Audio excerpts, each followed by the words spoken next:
자, 좀 전에 이어서 마저 보도록 하겠습니다. 아까 어디까지 봤죠? 우리가 처음에 범죄가 발생을 해서 범죄는 형법범과 특별법범이고 한 400만 건 발생해서 검사한테 한 200만 건 한다. 검사가 그중에 한 20만 건만 기소를 한다. 기소를 하고 나면 형식재판, 실체재판을 거쳐서 판결이 납니다. 여기까지 본 것 같네요. 자, 형식재판이 있고요. 재판이 있고 형식재판 이거 이제 통과를 해야 이쪽으로 갔잖아요. 실체재판이 있고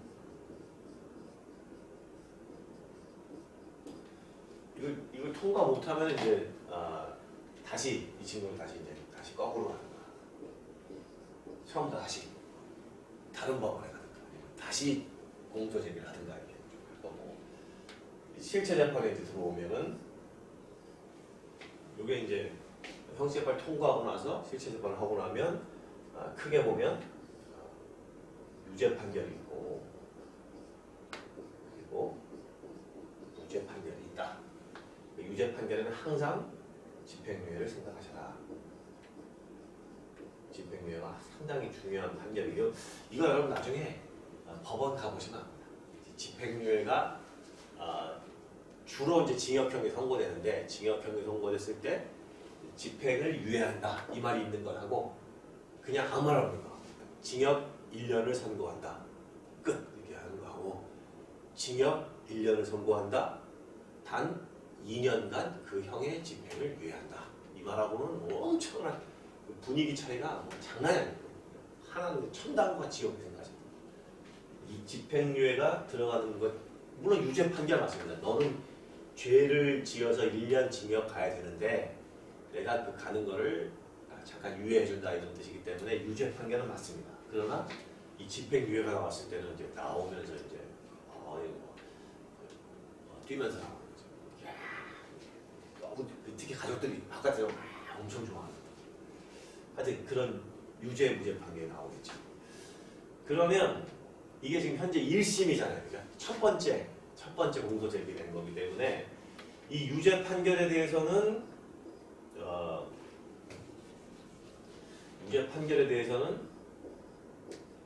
누가 반대를 하겠습니까? 당연히 피고인이 반대를 하겠죠. 피고인 이렇게 부릅니다. 인자를 넣으셔야 되고 아니 집행유예인데 반대를 하냐? 집행유예인데 뭐 좋다면서 뭐하러 반대하냐? 뭐 반대할 수 있죠. 집행유예 말고 나는 뭐 벌금으로 해달라. 벌금형으로 해달라. 왜냐면 이 집행유예 나중에 요거는 전과가 되거든요. 전과로서 남습니다. 기록에 남습니다.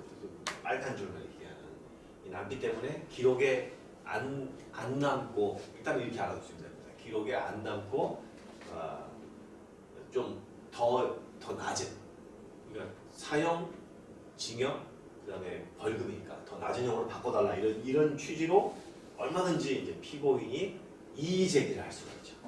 이제 이런 식으로 피고인이 이의 제기를 할 수가 있다. 이렇게 생각하시면 돼요.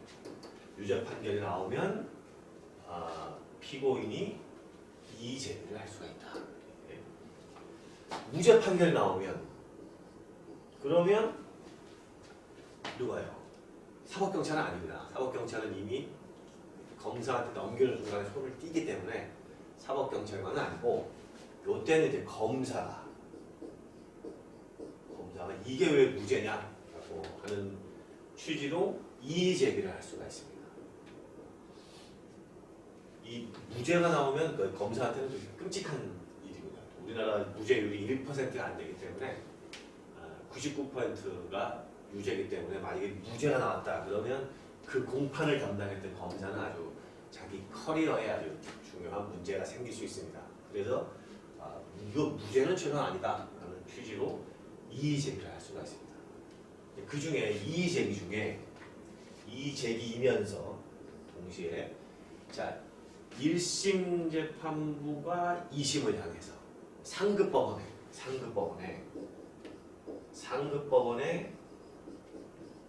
이의 제기하는 거 형사사건에서 이걸 뭐라고 하냐? 이거를 상소 상소 이렇게 부릅니다. 상급법원에 호소한다, 소를 제기한다. 그리고 이제 상소 이렇게 부릅니다. 이 부분을 내야 되는 부분에 대해서 좀 보셔야 되죠.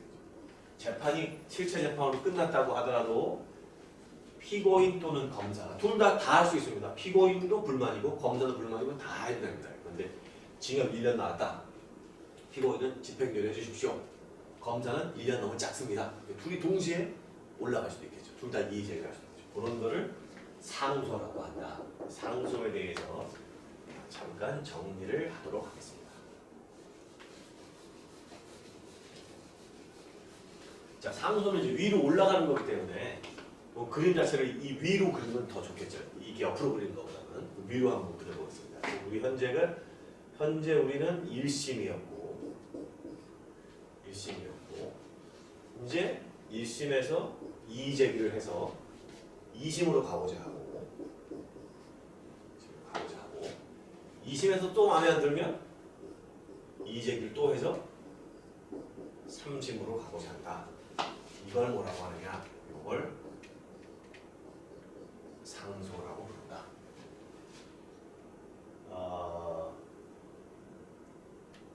되게 좋죠. 이렇게 세 번씩이나 1심, 2심, 3심 세 번이나 가주니까 민사에서는 이 보장되어 있지 않습니다. 2심에서 3심 가는 게 이렇게 마음 내가 원한다고 해서 다 가는 게 아니고 그런데 형사에서는 이게 보장되어 있습니다. 내가 원하면 3심으로 갈 수가 있고 실제로 이의 제기하는 퍼센트가 아마 1심 판결 나온 것에 대해서 이의 제기 퍼센트가 한 40% 가까이 되는 것 같습니다. 현재 상소하는 비율 거의 10명 중에 반 가까이 되게 상소를 한다는 거니까 되게 많이 상소를 하는 거예요. 요것도 2심에서 3심 가는 것도 한 30% 정도는 현재 하고 있는 것 같습니다. 통계를 보면 이런 통계는 또 어디 나오냐면요. 이것도 사법연감이라는 통계가 있습니다. 이것도 역시 매년 나오는 건데 사법연감이라는 통계. 요거는 법원행정처에서 나오는 사법연감이라는 통계에 보면 전체 1심 사건, 형사 사건에 우리 20만 건이라고 했잖아요. 그 중에서 40%한 8만 건이 2심으로 간다. 그 8만 건 가운데 30%한 2만 4천 건이 3심으로 간다. 이런 통계들이 쫙 나와 있습니다. 그걸 보시고 이제 확인을 하시면 되겠습니다. 40 내지 30% 이렇게. 간단히 미국의 예를 들면 미국은 이 1심에서 2심 가는 비율이 한 4%입니다. 100건 중에 4건만 2심으로 가고 그 다음에 미국은 주도 있고 연방도 있잖아요. 그게 그 중에 이 위에 거는 2심에서 3심 가는 거는 요거 자체가 마음 놓고 보장되어 있지 않다고 생각합니다. 요거는 보장이 되어 있는데 요거는 2심으로 갈 수 있는데 한 번은 두 번 가는 것 자체가 미국은 보장되어 있지 않다. 한 번 가는 것조차 이거는 많이 갈 것 같지만 4%밖에 안 간다. 왜? 별로 차이가 없는 거죠. 위에 2심 가봐야 달라질 일이 별로 없기 때문에 거의 1심에서 끝나는 1심에서 다 끝나는 이것 자체는 보장도 아예 안 되어 있으니까 그래서 미국은 위로 갈수록 사건이 확 주는 분위기인데 우리는 물론 전체 사건이 다 가지 않으니까 줄긴 줄겠지만 이게 밑에는 엄청나게 많은 법원이 있고 요 법원은 30은 하나밖에 없기 때문에 이게 조금씩 가도 이 사람은 점점 더 쌓이는 거죠. 엄청나게 많이 쌓이는 거죠.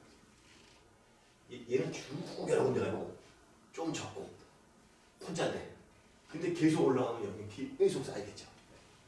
그래서 그런 문제가 우리는 좀 심각한 경우. 미국은 그렇지 않고 올라가기 못하게 하기 때문에 위에는 아주 한적하게 몇 건 안 되는 것 같고 이렇게 살고 있는 거예요. 왜 이 말씀을 드리냐면 우리는 그만큼 상소를 많이 하는 나라에 속한다. 미국은 상소를 조금 하는 나라에 속한다.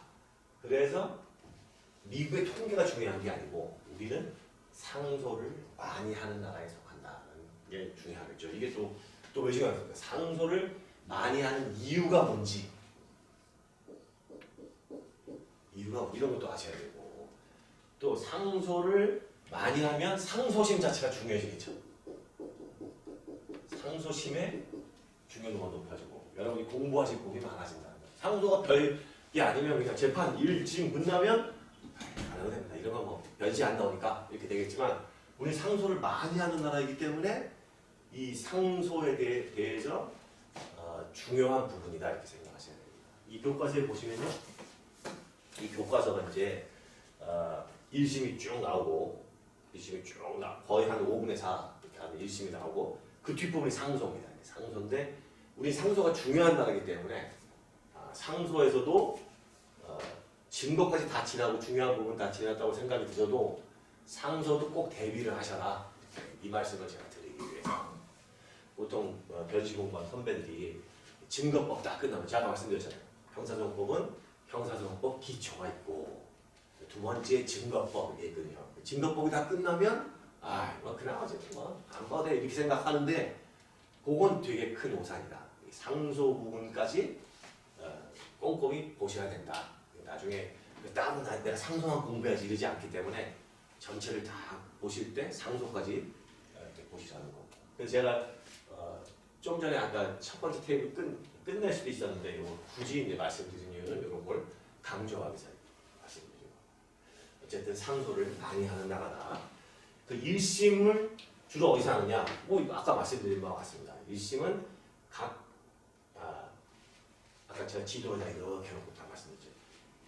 자기 동네에 어디든 여러분이 있는 곳이든 범죄를 저지른 곳이든 어디든 가면 다 법원이 있습니다. 못 찾고 있을 뿐인 거죠. 네.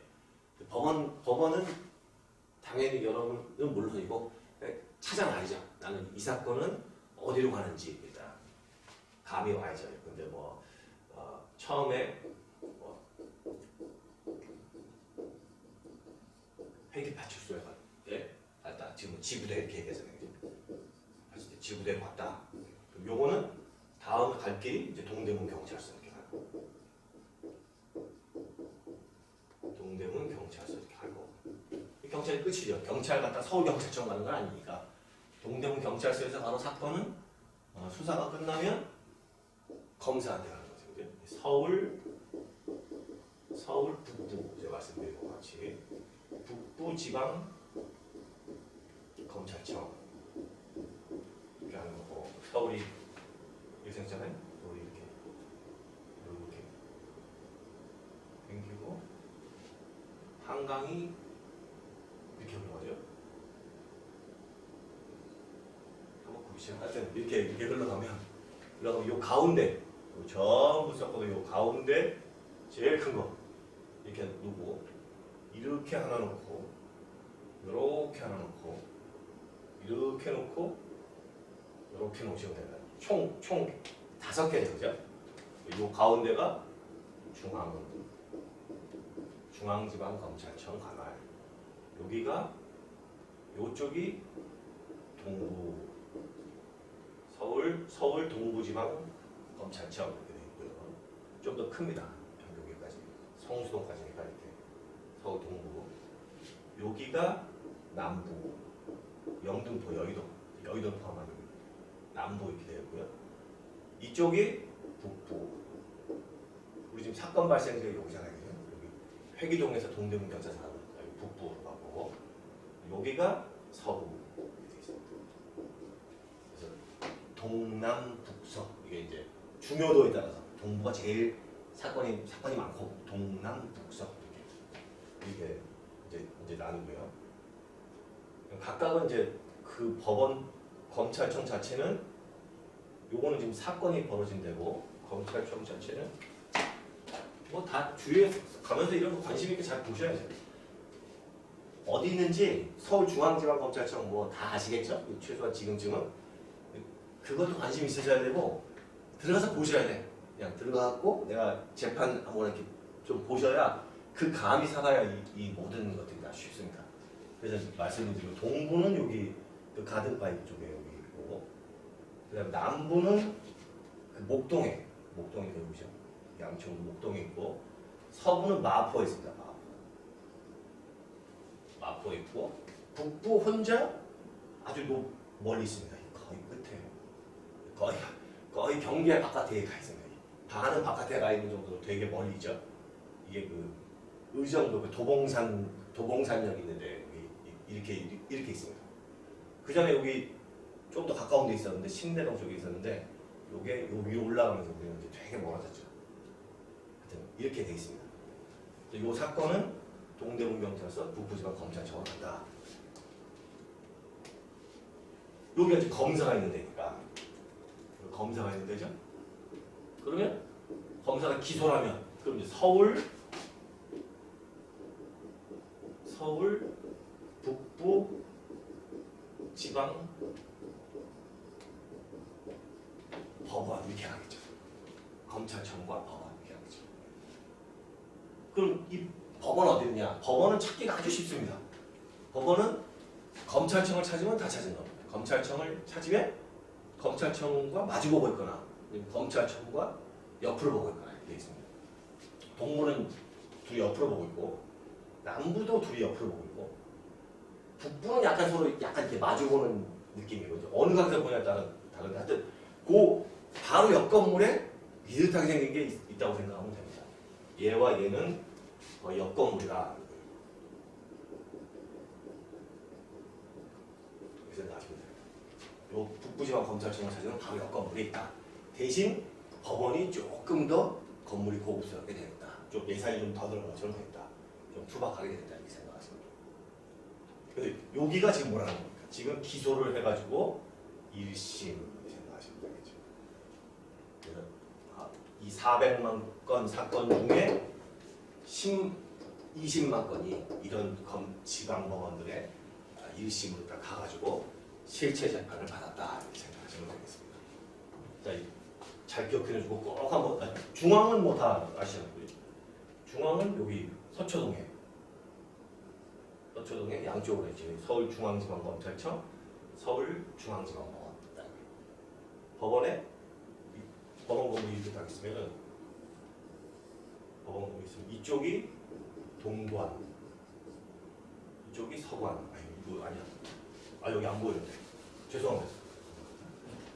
중앙에 서울 중앙에 가면 중앙지방법원 여기 가면 반을 잘라가지고 이쪽이 동관, 이쪽이 서관, 저쪽이 광화문 쪽이니까 서쪽, 동쪽 이렇게 되어 있는데 요게 형사입니다. 형사, 요거는 민사.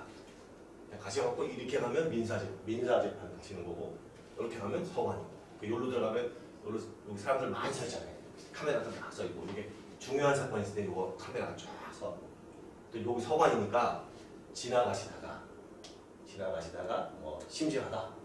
그럼 뭐 오후에 2시 한 반쯤 됐다. 바로 서관 올라가시면 됩니다. 가방 한번 스캔만 하고 바로 올라가시고 아무 재판부나 들어가서 딱 앉으시면 거기서 벌어지는 게 형사재판이다 생각하시면 됩니다. 자주 가보셔야 됩니다. 자주 가봐야 우리나라 재판이 얼마나 잘 되고 있는지 여러분이 아실 수가 있습니다. 하여튼 이렇게 해서 지금 1심을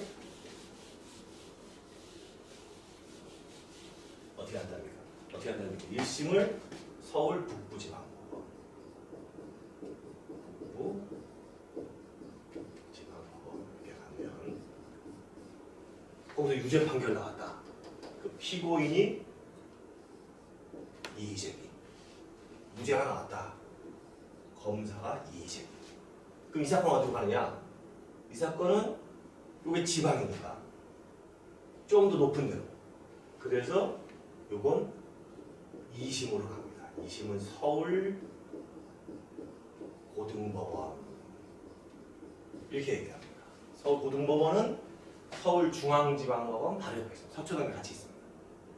서초동 그 중앙지방법원 오른편에 이게 서울 그 건물 안에 있습니다. 이게 서울 고등법원이고 서울 고등법원에서 또 불만이 있다. 피고인도 불만 있고 검사도 불만 있다. 그럼 요거는 대법원. 대법원은 그 법원 컴플렉스에서 방배동 쪽으로 건너면 거기 대법원입니다. 있는 그 길로 가시면 돼요. 이렇게 가는 거를 상소라고 한다. 상소라고 한다. 1심의 재판에 대한 1심의 실체 재판에 주로 실체 재판에 대한 이의 제기를 상급 법원에 하는 것을 상소라고 한다. 요 두 개 상소라고 하면 좀 헷갈리니까 여기서 요거 가는 거는 이름이 좀 다릅니다. 여기서 요거 가는 거는 항소 이렇게 얘기하고 여기서 요거 가는 거는 상고 이렇게 얘기합니다. 왜 이렇게 얘기하는지 이건 이제 여러분들이 이제 이 언어에 익숙해지셔야 되겠죠. 1심에서 2심으로 항소합니다. 2심에서 3심으로 상고합니다. 이렇게 하는 거고 각각 항소장을 제출하게 되어 있고 상고장을 제출하게 되어 있습니다. 항소장, 상고장 하는 거. 이 중에 두 글자를 따서 상자, 소자를 따서 상소 이렇게 불러요. 일종의 그냥 우리끼리 하는 룰이죠. 이걸 항소라고 하고 이걸 상고라고 한다. 그 징역 1년 예를 한번 들어보죠. 여기서 범죄는 사기였다. 사기 범죄로 징역 1년 나왔다. 이 두 개 꼭 두 사람이 다 같이 해야 되는 거 아닙니다. 피고인만 할 수도 있고 검사만 할 수도 있고. 근데 만약에 피고인만 했다. 그러면 2심에 서울고등법원에 가갖고 똑같이 사기죄로 징역 1년에 우리한테 관심 있는 거 집행유예 2년 나왔다. 이렇게 하는 거죠. 가고 여기 가서 그대로 사기죄고 원심 확정. 원심이라고 그 전심 얘기하는 거죠. 요것대로 확정 이렇게 하든가 원심 파기. 파기는 이제 버린다는 거죠. 취소한다는 거죠. 그럼 다시 이렇게 밑으로 이렇게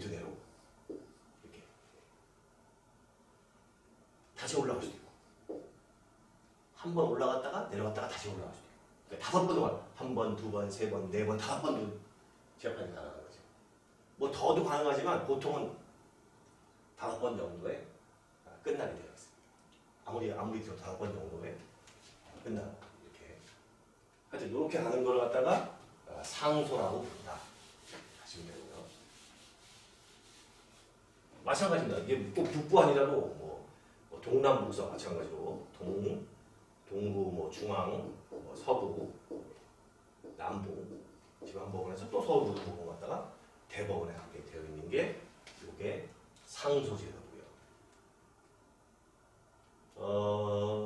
이 말씀은 드려야 될지 잘 모르겠지만 다른 동네 한번 너무 서울만 얘기하고 있으니까 다른 동네에도 다 그 지방 법원이나 이런 게 있습니다. 예를 들면 사건이 춘천에서 일어났다. 춘천 지방 법원이 1심을 했으면 그 다음에 2심으로는 춘천 고등법원 이러면 좋을 것 같은데 고등법원은 이게 전국에 많이 없습니다. 전국에 몇 군데만 중요한 핵심 도시에만 있죠. 뭐 서울, 대전, 대구, 부산, 광주 이렇게 5개만 있다가 수원에 사건이 많아져가지고 수원까지 추가했습니다. 그래서 서울, 수원, 대전, 대구, 광주, 부산 6개가 있습니다. 그러니까 이 춘천 사건 어딘가로 가야 되는데 춘천이 지방법원이었으면 그다음 두 번째로 갈 때는 그 6개 중에 하나 가야 되는데 춘천지방법원에 광주고등법원 갈 수는 없고 춘천이 부산 갈 수도 없고 대구도 아니고 대전도 아니고 요건 그대로 서울고등법원 갔다가 그 다음 위로 올라가는 거는 마찬가지로 대법원 이렇게 합니다. 아시겠죠? 지방법원에 갔다가 고등법원 갔다가 대법원 가는 거를 상소제도라고 한다 이렇게 됩니다. 자, 요거를 제가 이렇게 또 그림을 그려놓은 이유가 또 하나가 있습니다. 뭐냐면 여기까지 설명드리면 될 것 같은데 아까 제가 이런 얘기한 적 있었죠. 여기서 입건 이렇게 말씀드렸죠. 입건이라는 거는 번호를 따는 거다. 예를 들면 형제 1976호. 요게 이제 1976번째 사건이다. 이렇게 딴단 말이죠. 그 다음에 따서 검사한테 갑니다. 사건은 전부 검사에, 이건 입건한 사건은 전부 검사한테 갑니다. 말씀 기억나시죠? 입건한 거는 전부, 입건 안 한 거는 모르지만 입건한 건 종결은 검사가 해야 된다. 이렇게 말씀드렸고, 검사가 하는 방식이 세 가지가 있다. 불기소, 기소유예, 약식 기소, 그 다음에 정식 기소. 우리가 지금 정식 기소를 볼 거예요. 정식 기소 하게 되면 여기에 이름이 붙습니다. 이 사건 이름이 요 형지의 요걸 갖고 하는 게 아니고 법원에 가면 법원에서 따로 이름을 부여해 줍니다. 어떻게 부여해 주냐? 이렇게 해 주는 거죠. 몇 건대로 금년 2020년 1심에서 2020년에 네 번째 사건이다. 네 번 너무 좀 42번째 사건이다. 이렇게 2020-42 이렇게 2020년 42번째 사건이다. 이렇게 하고, 요거는 뭐 북부 따로 이렇게 한 게 아니라 전체 1심 전체에 요거는 2020 42번째 사건이다. 근데 그 중에 1심이다 이렇게 얘기할 때는 고 이렇게 하는 거죠. 2020 고 42 사건 이렇게 하는 거죠. 무슨 말씀인지 아시겠죠? 2020년에 기소된 것 중에 42번째 사건이고 1심이다. 요걸 왜 고라고 하느냐? 그거는 법원이 이제 편의상 분류한 거죠. 가나다 이렇게 하면 이게 민사 사건인 거고, 고 이렇게 하면 이거는 1심 사건이다. 이렇게. 여기 1심에서 끝났다. 2020년에 북부지방법원의 42번째 사건으로 시작됐다. 전체 중에 42번째 사건으로 시작됐다. 근데 여기 항소를 했다. 그때 또 바뀝니다. 이게 그 해에 항소가 되었으면 2020 이러면 될 거고, 보통 항소가 다음 해에 되면 2021 이렇게 되겠죠. 그 다음에 요거는 항소된 것 중에 뭐 17번째 사건이다. 이렇게 하고, 그 다음에 2심이라는 걸 표현하기 위해서 우리가 노 이렇게 됩니다. 2020 고 42가 2심 가서 2021 노 17번으로 바뀌는 거죠. 왜 17인지 그건 이제 순서에 따라 다르는 거죠. 총 항소된 것 중에 17번째 사건이 있다. 이렇게 보는 거고. 요게 또 대법원 같은 만약에 그 해에 갔다. 그러면 2021 도 이렇게 되죠. 도하고 뭐 6 이렇게.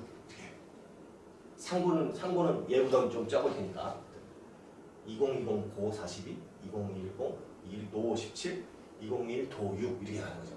여러분이 주로 보는 판례는 이 판례가 대법원이 했던 판례다 이렇게 생각하시면 됩니다. 여러분 시험에 나온 판례도 주로 다 도로 되어 있는 판결입니다. 이건 너무나 많기 때문에 사건이 너무나 많아서 이거를 알고 있기가 쉽지가 않고, 20만 건 이런 사건을 제가 판결문을 다 볼 수도 없는 거고, 그것도 안 되고, 얘도 상당히 많고 40%는 항소율이기 때문에 엄청나게 많겠죠. 전국에. 이것도 시험에 잘 안 내고, 요걸 주로 2021 도 사건들을 주로 시험에 내기 때문에 요걸 아셔야 이게 이제 판례가 이렇게 나오는구나 이렇게 생각하시면 되겠고, 자, 한 가지만 더 하면 요거 좀 지우겠습니다. 지우고 요게 문제인데, 요게 이제 검사가 기소를 하잖아요. 이제 기소를 하면 제가 또 아까 말씀드린 요거 기억나실지 모르겠는데, 죄는 중죄가 있고 경죄가 있다. 두 개가. 그 중죄는 뭐냐? 아까 제가 중죄는 징역형이고 경죄는 징역형 아닌 거다 이렇게 말씀드렸는데, 그건 나라마다 다 조금씩 다릅니다. 나라의 상황마다. 어떤 때는 뭐 범죄를 3개로 나눕니다. 중죄, 경죄, 아주 가벼운 경죄 이렇게 나눕니다. 하기 때문에 그 나라마다 다 다른데, 우리는 어떻게 나오냐면, 우리는 이 죄가 무겁다 이런 거는 얘가 최소한 얘가 유죄 판결이 나오게 되면 얘가 1년 이상 1년 이상의 징역에 처할 사건은 중죄 되겠습니다. 요 1년 이상만 어디 나오냐? 그 법정으로 나오는 거죠. 법정으로 보면 얘는 최소한 1년 이상의 징역에 처해야 된다. 이렇게 되어 있는 그 죄는 중죄입니다. 그러니까 미니멈이 1년이다. 이런 거는 중죄에 속하고 경죄는 얘가 1년 이상이니까 미니멈이 1년 미만인 거. 1년 미만이라는 건 뭐 11개월 이렇게 얘기죠. 11개월, 10개월 쭉 있을 거 아닙니까? 그죠? 징역형의 제일 작은 게 1개월이거든요. 1개월. 1월이거든요. 1월. 그러니까 최소가 1월이라고 써 있는 거. 최소가 뭐 6월이라고 써 있는 거. 하여튼 최단기를 기준으로 해서 장기는 상관없고 최단기가 못해도 1년이 넘어가는 거는 중죄가 되는 거예요. 얘는 단기가 1년 미친 거. 예를 들면 사기죄는 10년 이하의 징역이거든요. 10년 이하의 징역이다. 그러면 그럼 얘는 맥시멈이 10년이잖아요. 10년. 미니멈 징역의 밑에까지 쭉 다 오면 될 거 아니에요? 또 징역 1월이잖아요. 1월. 그냥 1월에서 10년이잖아요. 요게 뭐냐? 요게 단기거든요. 요게 뭐냐? 요게 장기거든요. 그래서 이 친구는 단기는 미니멈은 1월, 장기는 10년인 징역형이 법조문에 써 있단 말이죠. 그러니까 제일 요 단기가 1년 미만에 들어가는 거죠. 이 친구는 경죄에 속합니다. 작은 범죄에 속하고 이 친구는 못해도 1년이야. 여기가 1년이에요. 그 위로는 얼마일지 몰라. 우리 지금 맥시멈이 30년이니까 1년에서 30년 되어 있으니까 뭐 1년 30년 사이 징역형 맥시멈이 30년이거든요. 1년 30년 사이 이렇게 되어 있는 범죄들은 중죄를 하고 요거 단기 1년이잖아요. 미니멈이 1년 밑으로 내려오는 이런 범죄들은 경죄를 합니다. 이렇게 둘로 나눈다는 거죠. 이거는 뭐 사건을 이렇게 대충 나눠보면 이렇게 사건 부담을 봐가지고 단기가 징역 1월이다. 단기가 뭐 1월이나 뭐 6월이나 이렇게 된다. 이런 친구들은 경제로 놓는 거고 얘는 못해도 1년 이상 간다. 이건 중죄로 이렇게 놓기로 하거든요. 요걸 일단 지우고 자 이런 다음에 자 기소를 하려고 봤더니 얘는 1년 이상이야. 이 친구는 3년 이하의 징역 이렇게 써 있어. 얘는 1년 이상의 징역, 얘는 3년 이하의 징역이 써 있어. 그럼 얘 단기가 1월이니까 얘는 경죄, 얘는 중죄란 말이지. 그럼 중죄는 따로 모아서 요 중죄는 판사가 3명한테 모여요. 판사가 3명인 곳에 갑니다. 경죄는 미니멈이 1월인데 요거는 판사가 1명한테 보냅니다. 이렇게. 이건 이제 그 법정형을 보고 법에 써있는 대로 법에 보니까 2년 이상의 징역이네? 그럼 이거 당연히 큰 죄다. 이거는 3명 판사한테 가고 봤더니 뭐 5년 이하의 징역이야. 그럼 미니멈 1월밖에 안 되기 때문에 요건 경죄네. 요거는 1명한테 갑니다. 요 3명을 합의부 이렇게 합의부라고 그러는 거고 서로 합의해서 재판을 하는 거고 요 1명 있는 거를 단독 이렇게 부릅니다. 근데 이게 우리가 지금 형사 재판을 보고 있으니까 형사 합의부, 형사 단독 이렇게 하게 되어 있습니다. 형사 합의부, 형사 단독 이렇게 한다고 하죠. 그래서 사건이 클 경우에는 고합 합의부의 합장 그래서 42 이렇게 합니다. 사건이 작다 고단 고단 42개 2020 고단 42 요게 1심은 크게 이렇게 되는 거죠. 그 다음에 2심에 가갖고 2021 노 17 이렇게 2021 도 6 이렇게 합니다. 단독 판사한테 갔다가 고등법원에 갔다가 대법원에 가는 일이 있습니다.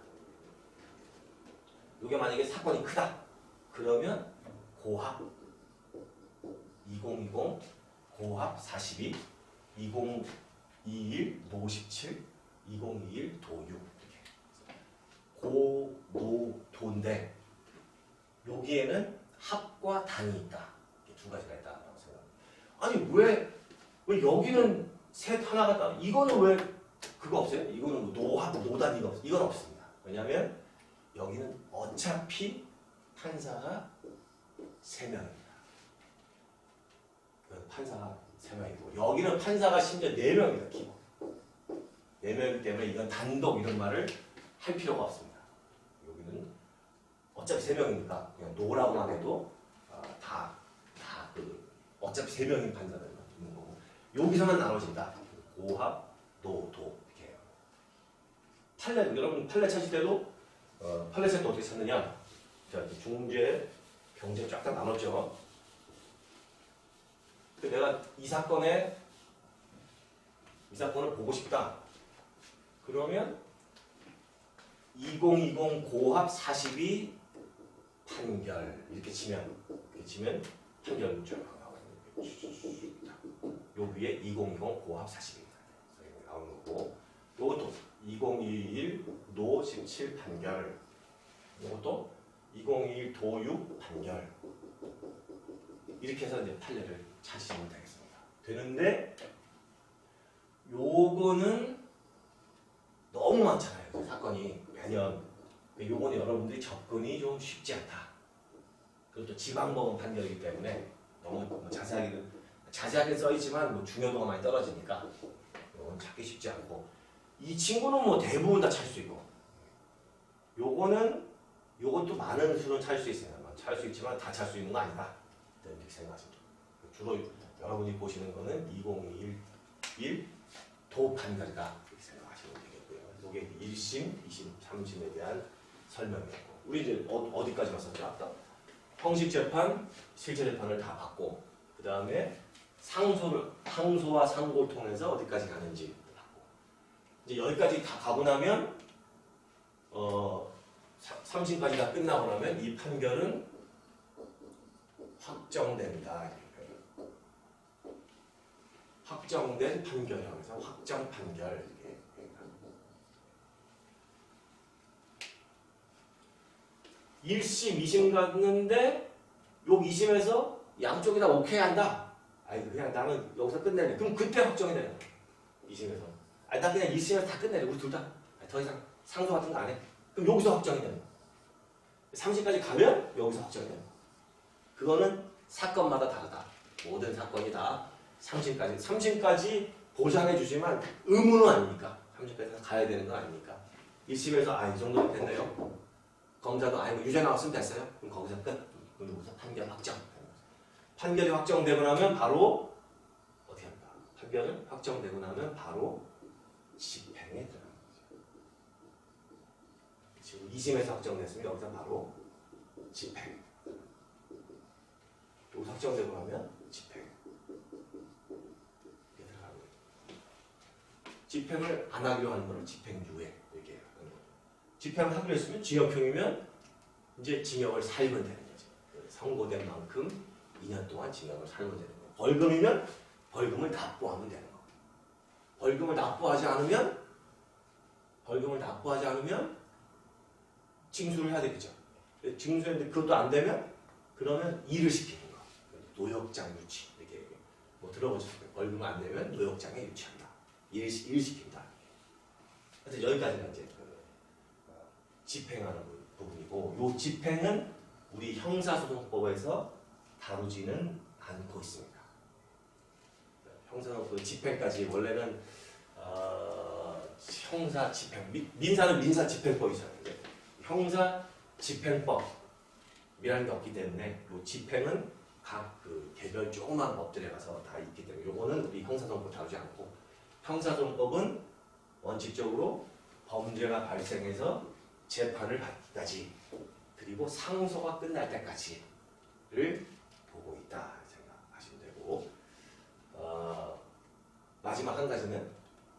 상소를 받고 판결이 확정됐음에도 불구하고 확정 판결에 불구하고 나중에 보니까 이거 뭐 증인 그때 유력했던 증인이 결정적인 증인이 위증을 했더라.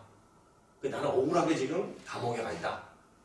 그럴 경우에 이거 재판에 문제가 있었다. 심각하다. 그럴 경우에 이제 상소가 지나고 나도 시간이 지나도 시간이 한참 지난 다음에라도 이 재판에 문제가 있다. 내가 받은 재판에 문제가 있었다. 라고 하면 형사에서 청구할 수 있는 게 재심. 뭐 많이 들어보죠. 재심. 다시 한번 재심을 받고 싶다. 그래서 재심을 청구해가지고 재심을 청구가 인용이 되면 재심을 받아가지고 다시 무죄로 나온다든가 뭐 이렇게 하는 게 재심이고 여기까지가 어떤 한 범죄에 대해서 우리 형사소송법이 커버하고 있는 영역이다 이렇게 생각하시면 됩니다.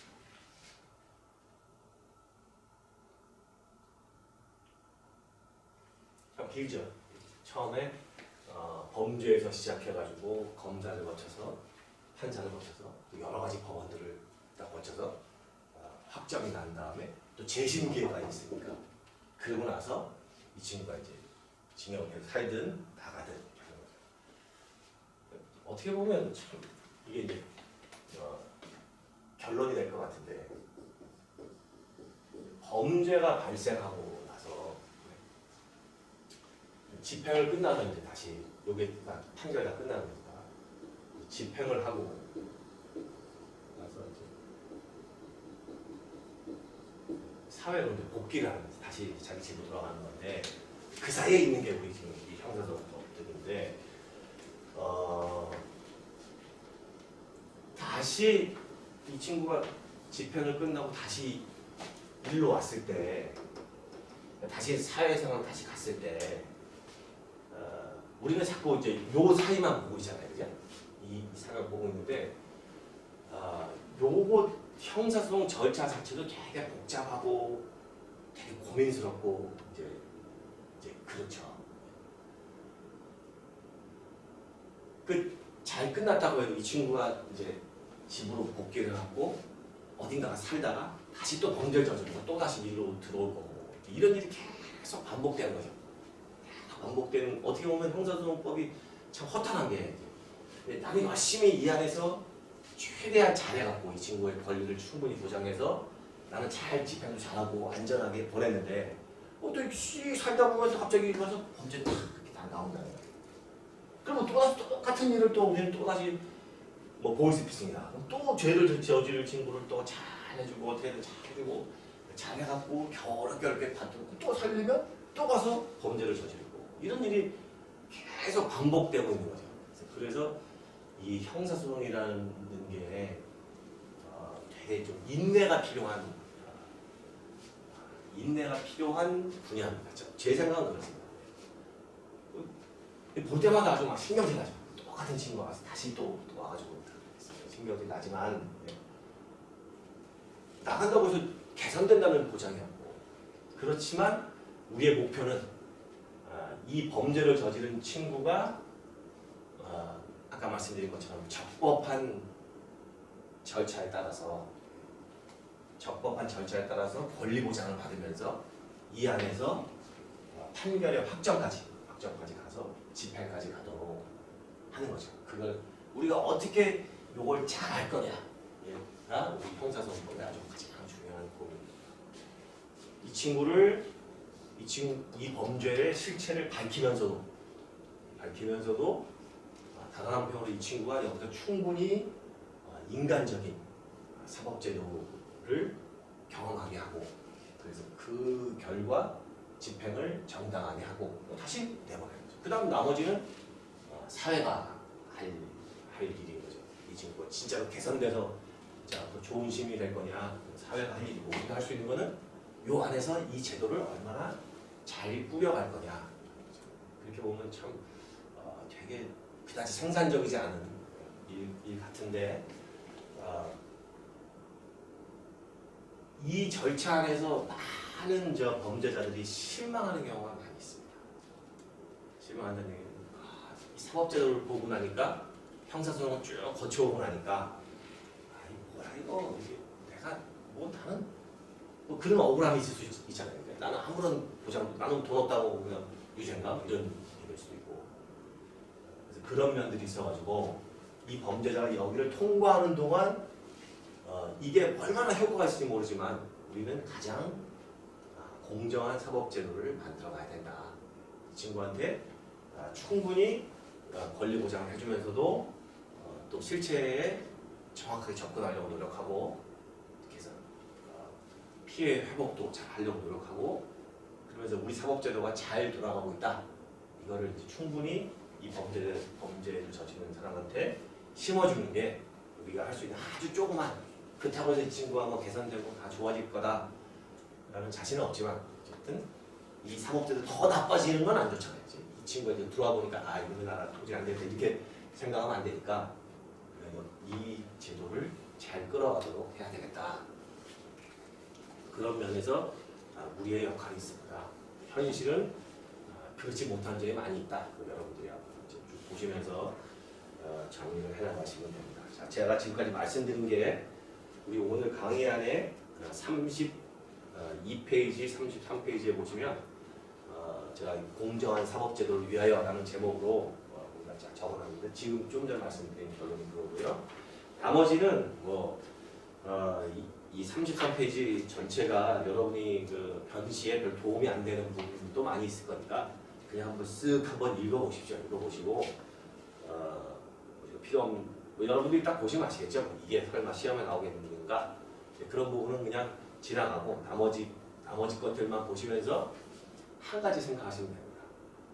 범죄와 복귀까지 이 시간의 축인 거죠. 이 시간의 축은 한번 복귀를 다시 한번 쫙 하시면서 이런 절차가 있고 앞으로 이런 걸 배우겠구나 이렇게 생각하시면 됩니다. 자 여기까지고 이제 다음 시간을 위해서 마지막으로 이제 하나만 정리하고 넘어가도록 하겠습니다.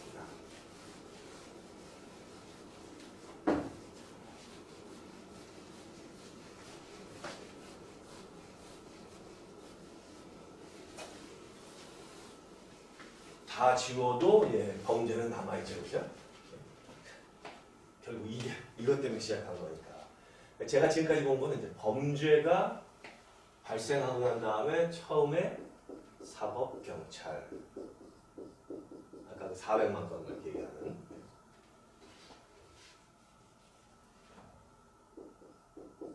사법경찰을 거쳤고요. 그 다음에 그 중에 일부가 검사한테 왔고요. 검사가 판사한테, 법관, 어떻게 할까 이거 법원 이렇게 있습니다. 법원에 왔고 각종 절차를 거쳤고 그럼 다시 검사한테 갑니다.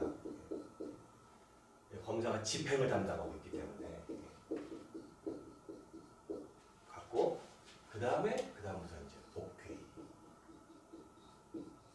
이런 과정을 거쳐서 다시 돌아간다 이렇게 생각하시면 되고 요게 우리가 지금까지 본 겁니다. 이번에는 조금